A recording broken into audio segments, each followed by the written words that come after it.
On today's show, I got to watch a full Cleveland Cavaliers training camp practice yesterday at IMG Academy, and I'm going to tell you all about it straight ahead on this edition of Locked On Cavs.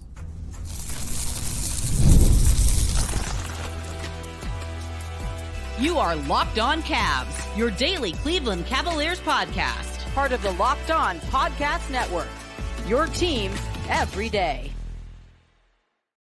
What's up, everybody? It's Danny Cunningham. You might know me from my time covering the Cleveland Cavaliers, places like 92.3 The Fan, Cleveland Magazine, and now at my new Substack, The Inside Shot. Make sure you give that a subscription if you haven't already. And I want to say thank you to you for making Locked On Cavs your first listen today and every day. You can check out the show anywhere you get your podcasts, Apple, Spotify, any other podcast platforms out there. Leave us a 5-star rating, say some nice words and a good review, and tell a friend to subscribe. Basketball season is back, and I want your friends to have Cavs coverage the same way you get Cavs coverage. Also, you can check us out on YouTube. Just search Locked On Cavs. If you're watching this video right now, hit that thumbs up button for me, click the subscribe button, and hit the notification bell as well so you get the latest Locked On Cavs content pushed to your phone as soon as it goes up. Today's show, of course, is brought to you by FanDuel. You can start the season with a big return on FanDuel. Place your first $5 bet, and you will get started with $200 in bonus bets guaranteed. Visit FanDuel.com today to get started. So yesterday was day number 3 of training camp for the Cleveland Cavaliers at IMG Academy. I was able to go behind the scenes in some senses. I was able to, myself, it was a small group of media members. We were allowed inside practice to watch the way the Cavs operated as they go through what was yesterday was a very light day in terms of on-court work for the Cavs, but it was really still cool to get to go behind the scenes and just see how an NBA practice works. I've been covering basketball at different levels for almost 10 years at this point. I've been covering the NBA for a long time at this point in various cities, and I've not been let in behind the scenes to see a practice the way I was yesterday. So thanks for the Cavs for making that happen. That was something that I thought was really cool. And I want to share with you guys what I saw. So it was, as I mentioned, a lighter day on the court on Thursday. The Cavs had a scrimmage on Wednesday that was refereed. Kenny Atkinson characterized it as something that was competitive, that there was some complaining, and that's why they brought referees in. But that was a heavier day. So, of course, the next day on Thursday was going to be just a little bit lighter on the guys after going through something heavy earlier in the week. So how did they start practice? Well, the way that any NBA practice shoot-around starts is guys are getting shots up at various hoops. So the setup down here at IMG Academy has 4 full-length basketball courts. The Cavs utilized 2 of them for their practice on Thursday. So before practice is going, there are 4 baskets, and guys are getting shots up at various baskets, working on those sorts of things, getting shots up from various points on the floor. Just a very typical happens. I don't think that is exclusive to the NBA. I think that kind of happens at really every competitive level of basketball all across the world. And then Kenny Atkinson brought the team together at noon. And as he did that, he said it was going to be a little bit of a lighter day, and he had a football in his hand. And my instant think, well, that's kind of weird. That's something that's a little bit different. But then what he did was, there was a breakdown, and he had the team separate themselves into 2 teams of like 8 guys. And they played a 2-hand touch football game for the first 7 or 8 minutes of practice. I think this is something that was being done sort of to break up the monotony of a training camp. When you are in these situations, and I do think it's a good thing that the Cavs are down here in Florida because that helps with the team bonding aspect of things. And I think this is another exercise as far as that goes, even though this is a team that largely does know each other. And I think that's something that they have in their favor. But this is something that can break up the monotony of doing the same basketball things or similar, basketball things on a daily basis. So I did think that was a cool thing that the Cavs were able to do.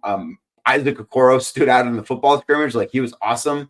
I do think that if, in a different timeline, if you will, Isaac Okoro could be an NFL player. He, I think, has the body for it. I think he's got the skill set for it.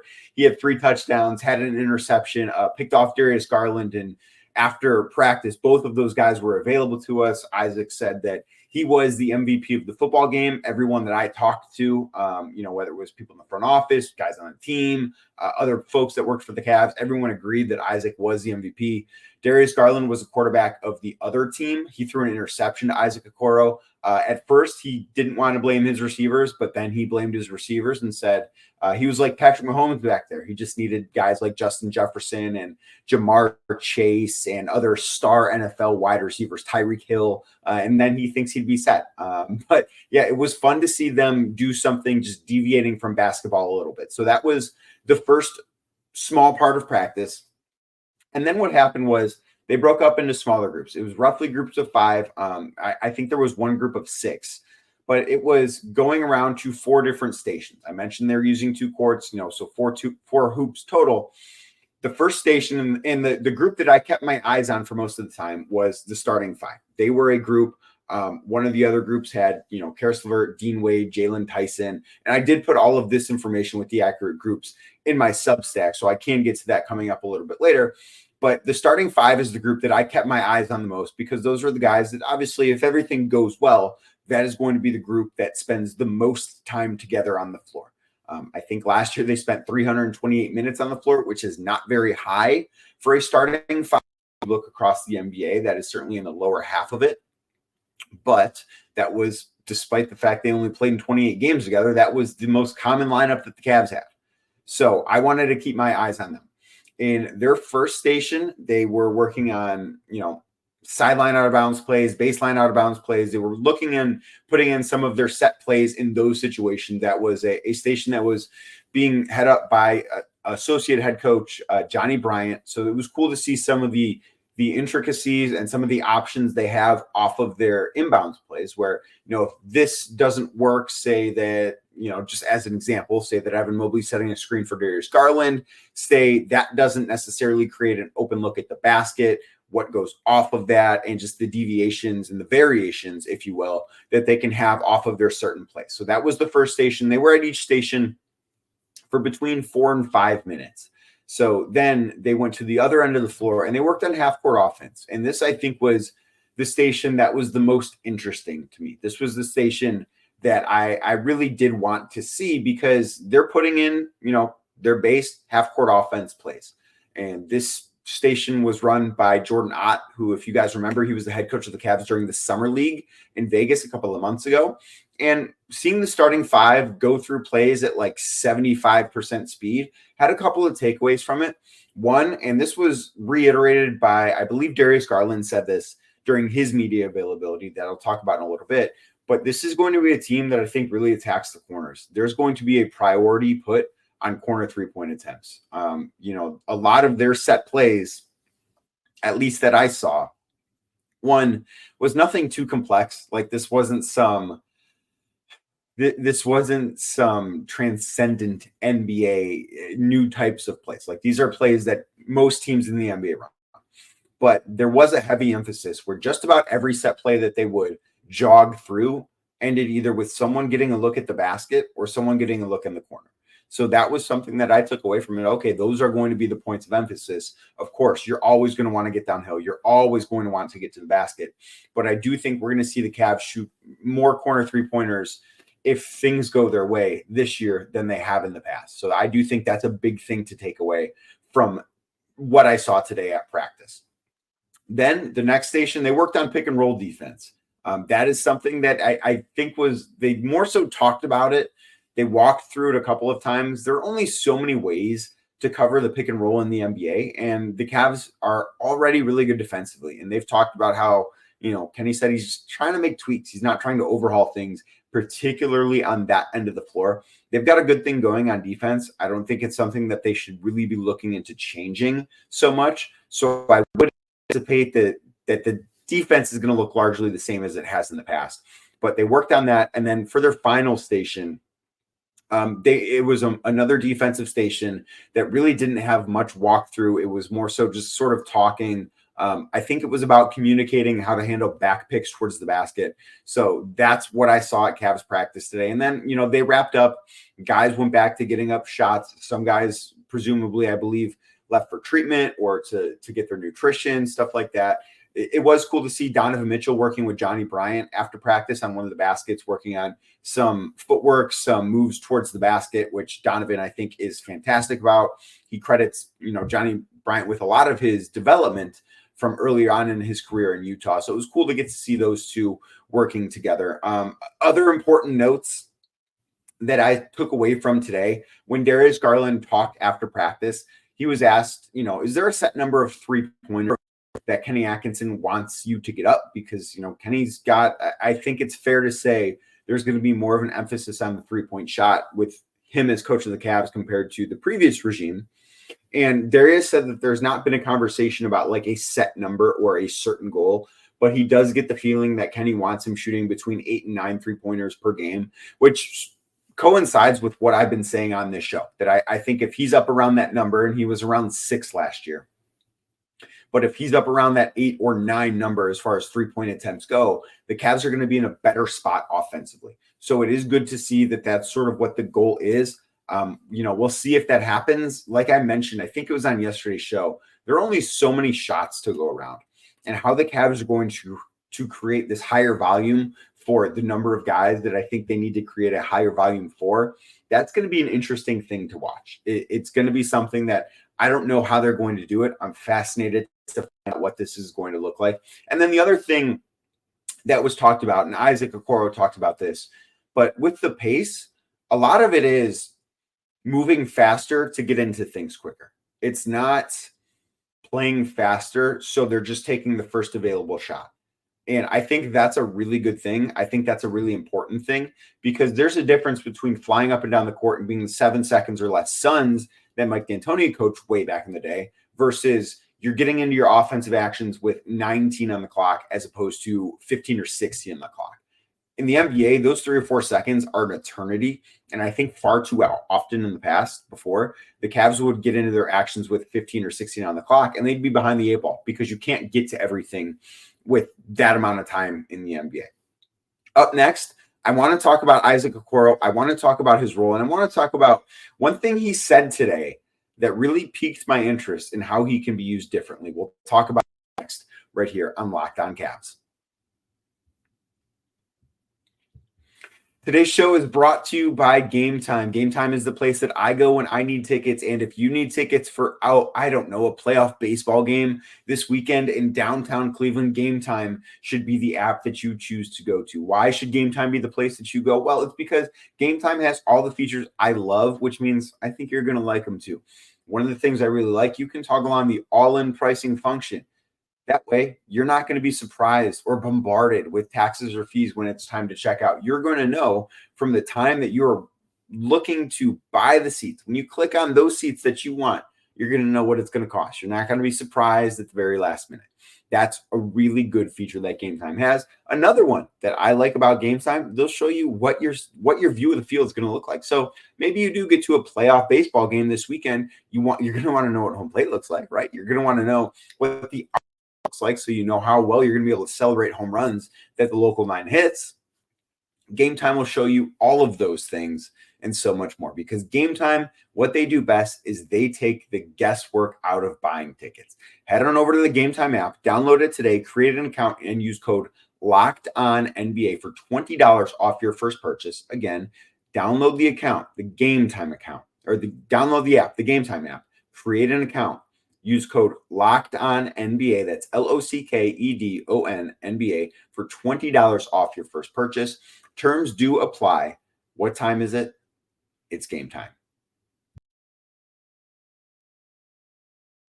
Thank you again for making Locked On Cavs your first listen today and every day. Now for your second listen today, go check out Locked On NBA, because there's so much more to basketball than just the Cleveland Cavaliers. You're going to want to know what's happening all across training camps in the NBA. So Locked On NBA has you covered. It's available anywhere you get your podcast and on YouTube. A proud part of the Locked On Podcast Network, your team every day. So Isaac Okoro is going to be a very important player for the Cavs today, or for the Cavs this season, I should say. He spoke on Thursday at IMG Academy, and one of the things that he talked about was his usage as a screen setter. I don't think he's necessarily been used to his fullest potential on offense, if you will. Like, I think that there's some stuff for him that has not been tapped into because, and part of that is have been guards that are just better than him offensively, right? There are two of them in Donovan Mitchell and Darius Garland that you want to have the ball in their hands offensively. You do. So that cuts away opportunities for someone like Isaac Okoro. So maybe his development necessarily hasn't gotten to the point that you would think it would for the number 5 overall pick. But one of the things that was brought up that maybe he can do more of for the Cavs, and I think this could unlock maybe him and some other guys, is being used more as a screen setter, whether that's on the ball, off the ball, but being able to use his frame because he's built pretty big for a guard. He's not necessarily the tallest guard that you would like, but Isaac's a really strong guard. He's very thick, if you will. He's almost built like a linebacker or a defensive end. To get back to the football we were talking about earlier in the show, he's sort of built like that, where he's a very solid guy. So he should be, by virtue of that, a good screen setter. Among guards last year, he was near the top for the Cavs, but it still wasn't necessarily a very high volume of screen set. So if he does that, I think that is something that's going to open up the offense a little bit more. If he's used more in that capacity. And I think that some matchups can be created because what is Isaac Okoro who's going to defend Isaac Okoro for the most part when he's in the game? It's going to be the other team's weakest defender. They're going to try and hide defenders on Isaac Okoro. Oftentimes, it's going to be a really good offensive player. Like, for instance, just to bring up a guy here, when the Cavs play the Atlanta Hawks at some point, Trae Young is going to be the guy that's most likely tasked with defending Isaac Okoro. Why? Because historically, Isaac stands in the corner on offense, and if the ball comes to him, sometimes he shoots a 3, sometimes he will cut to the basket, but that's really the extent of his offensive game. So it in the past has been viewed, and I don't think that this is entirely Isaac's fault, but in the past, that has been viewed as an easy assignment for a star player, where they don't have to worry about a lot. It's not necessarily the most physically demanding thing to do defensively. But if he starts being a more engaged screen setter and a more frequent screen setter, that means he's going to drag that other guy into the play so much more. And the Cavs are going to create mismatches there. Now, I'm not saying, and I don't think this is going to be the case, I'm not saying that they should just be spamming 2-3 or 1-3 pick and rolls. That's not going to happen. But I do think it can open up the floor a little bit more, depending on who is out there with him. The other thing that I do think is going to benefit Isaac Okoro is if the Cavs play faster. And I know that playing faster doesn't necessarily always mean transition opportunities, but if they play faster, I think Isaac Okoro is one of the guys that really can benefit from that, because I do think offensively, he's been at his best throughout his career when he is in the open court. And I actually think his best offensive skill is being somebody that can cut to the basket, right? Isaac, I think, does that really, really well. And I think in some of those instances where if the Cavs even just get into their situations quicker, if they just get into what they want to run offensively quicker than they have in the past, that might create more opportunities for Isaac Okoro to cut to the basket and get downhill, and then maybe even be somebody that can catch the ball in the pick and roll too. Like, that is something that was all talked about today. But when you're talking about I think right now he's one of 8 guys that is guaranteed to be in the rotation on opening night. When you're talking about somebody like that, being able to open up his offensive game to that extent, I do think is something that the Cavs should be focusing on. Now, it shouldn't be the primary goal, right? Like, we're not watching them build an offense around Isaac Okoro, but these are areas on the margins that matter. Teams that are really good have role players like Isaac Okoro that can impact winning in positive ways.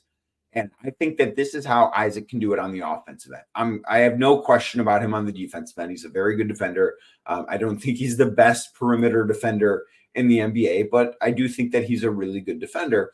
So I trust him to impact winning on that end of the floor. But if the Cavs do these things and Isaac Okoro takes this type of step on the offensive end of the floor, I think that this is something that's going to help him help the team more. I really do. I think that this is how you get the most out of Isaac. And listening to what Kenny Atkinson said on Wednesday about him, where he's a good player and he got a nice contract, but he essentially said, not in these same words, but he essentially said that they think Isaac Okoro has some untapped potential and he can overplay this contract. Like 2 years from now, when he's in the final year of this current deal that he just signed, it can look like a bargain. If Isaac Okoro does all of these things, the deal he's on now can look like a bargain by the end of it. And that's a really good thing for Isaac Okoro, and that's an even better thing for the Cleveland Cavaliers. That is what this is about. And I do think that there's a lot of room to grow for him, and I think the Cavs care about making that happen.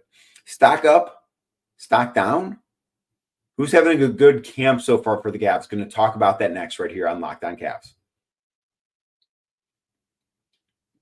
Today's show is brought to you by FanDuel Sportsbook. You've heard me talk about FanDuel a ton on Locked On Cavs, and it's with good reason, because FanDuel is America's #1 sportsbook. And I want to let you know that you can start the season with a big return on FanDuel.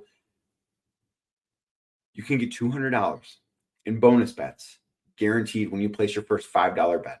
That's a great way to start the season with a bang. You're going to want to have those bonus bets because, I don't know, maybe you think the Cleveland Cavaliers are going to win the Eastern Conference after listening to what I have to say from being down here in Florida for a week and watching them in training camp. Maybe you think that they're a team that, they're not going to be beat. Now, I don't necessarily see it that way, but maybe you do. And if you do, FanDuel's the place to go. When I looked, the Cavs were plus 1,800 to win the Eastern Conference. Not the best odds, but if you really do believe in them, that's a great value. That is excellent value to have. So head on over to FanDuel Sportsbook. You bet $5, $200 in bonus bets guaranteed. It's a great deal. It's one that you should be jumping on. Plus, when you're watching games, preseason games are coming up. We've got football again this weekend. When you're watching games and you get a hunch in the middle of it, you can check out the latest stats, view live play-by-play, and so much more on the same page where you do place your bet. So that is another awesome feature. Where is that? That is inside the FanDuel Sportsbook app. So just head on over to FanDuel.com. That's FanDuel.com today, and you can get $200 in bonus bets guaranteed when you place your first $5 bet. Thank you again for making Locked On Cavs your first listen today and every day. I want to remind you to also check out Locked On NBA for the latest news, notes, analysis, all that from around the entire NBA. Available anywhere you get your podcasts, YouTube as well. It is a great NBA podcast if you're looking for one, because there might be a little bit of a gap in your listening habits right now, but Locked On NBA has you covered with news and notes from all across the league. So stock up, stock down. I do think Isaac Okoro's stock is up. The other guy I have to talk about again is Jalen Tyson, because everyone that has talked about him, everyone that has been asked about him has said really positive things. They've said really positive things about Jalen Tyson. Now, I don't know if he's going to be able to crack the rotation. I don't. I think it's going to be I think it's going to be a really difficult thing for Kenny Atkinson to figure out who are going to be the 10 at maximum 11 guys. I think Jalen Tyson is doing everything to earn those minutes, but I don't know that those minutes are going to come right away. I don't. But I think Jalen Tyson has been a pleasant surprise so far from camp, just from hearing what everyone's had to say when they talk about him, and they're being genuine too. And you can tell when someone's speaking and they feel like they're just saying things to say things, but there have been times where they perk up a little bit when they're asked about Jalen Tyson and how impressed they are with a guy that is a rookie but might not necessarily play like a rookie. So I've got stock up on him. I'm going to go stock down on Evan Mobley and Tristan Thompson as football players. So in watching the two-hand touch football game on Thursday at IMG Academy, those two were not very good. Tristan Thompson was named the worst player in the football game by Darius Garland. Garland did not hesitate when he was asked about that. Evan Mobley was okay, was not all impressed with him as a football player. Don't think he's got I don't think he has spent a ton of time in his life throwing a football, and I think you could sort of tell by that. I was really impressed by Isaac Okoro. I thought George Niang had some nice moments as one of the quarterbacks too. Him and Donovan Mitchell sort of rotated who was quarterback of that team. Donovan was solid. I think Donovan could play football in the NFL if he wanted to. I just think he's got the athletic build for it. So that's sort of my stock up, stock down report from today. As an update for me, I'm heading out of Florida Friday morning, so I won't see another Cavs training camp practice down here. They are here in Florida, I believe, until Sunday. And then they will be back in Cleveland. They've got 2 preseason games next week, Tuesday and Thursday. And then they hit the road for a couple more preseason games. But basketball is back. This has been awesome being down here, getting to be around the team, getting to cover the team again, and seeing just some basketball happening. I can't wait for the preseason games to really ramp up next week. It's going to be a great time. I hope you keep making Locked On Cavs your first listen today and every day, because there's great content yet to come. You can check us out anywhere you get your podcasts, Apple, Spotify, anywhere else. Also, find this show on YouTube. Just search Locked On Cavs, and I will talk to you next week.